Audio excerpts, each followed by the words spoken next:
Well, as you can see there, GAA fans come in all shapes and sizes and of many musical persuasions also. That was the Frank and Walters there, and I am now joined by their drummer, Ashley, who also happens to be a die-hard Cork fan. Welcome to the show, Ashley. That's right. Hi, Mairead. How are you? Good stuff.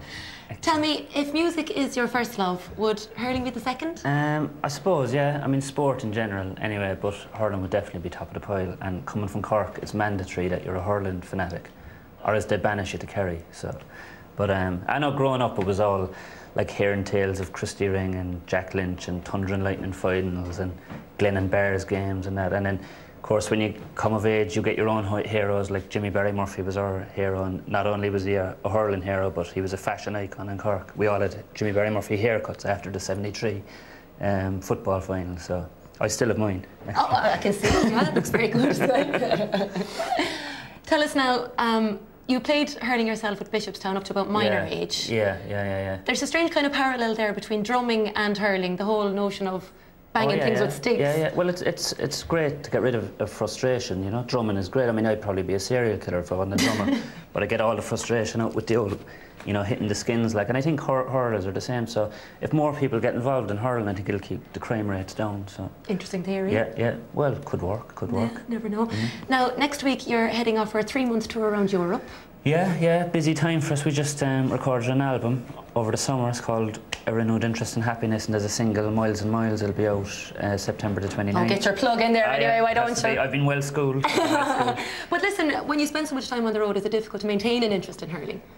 Well, it was in the old days, like, because when we started touring, it would have been about '91, which was like pre-internet, pre-mobile phone, so it was always like phone calls to the mammy, like, and hoping that the dad rang the mam to get the result to us and that. But when we loaded up for our first European tour in 1991, we threw everything into the van, including the Hurleys and the Slitters, and off we went. And whenever, after a long drive, there was no better way to loosen up than, like, you know, tap around with the old Hurleys and scare a few French people. Yeah. Well, people used to be looking at us strange, like, because, as you know, if you don't play hurling, it looks like complete nutters, like hitting each other with sticks. Like, we used to have little games of two aside, and we was kind of frightening people a lot, but it was good.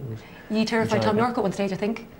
Yeah, it was. We were on tour with Radiohead. They were supporting us around the UK, and I remember we were in Reading one time, and we started belting around the old the car park, and Radiohead got out of their van, and they just saw us, and we were just going for it. Like, we were just having a laugh, and they just thought we were lunatics, and didn't speak to us for 3 days. And then finally plucked up the courage to say, like, you know, what was that all about? And we were just saying, we just like hitting each other with sticks. Like, but no, we explained the game to them then, and they were very interested for about 30 seconds, and then they went off and became famous and never spoke to us again, probably because they couldn't understand our sense of humour. So well, you're going to get your Croke Park debut, well, a chance to play hurling in Croke Park. That's right, later on in the Skills Challenge. And the Frank and Walters are going to make their Croke Park debut also. You're going to place out at the end of the show. Well, we see this as like headline in Croke Park, so we're up there now with U2 and all that. So. Absolutely, and why not? Well, actually, Cork are going to be back in Croke Park next week as well. Maybe the girls will have a little bit more luck next weekend. Hopefully. But our next guest might have a thing or two to say about that. Thanks for talking to us, Ashley. No problem.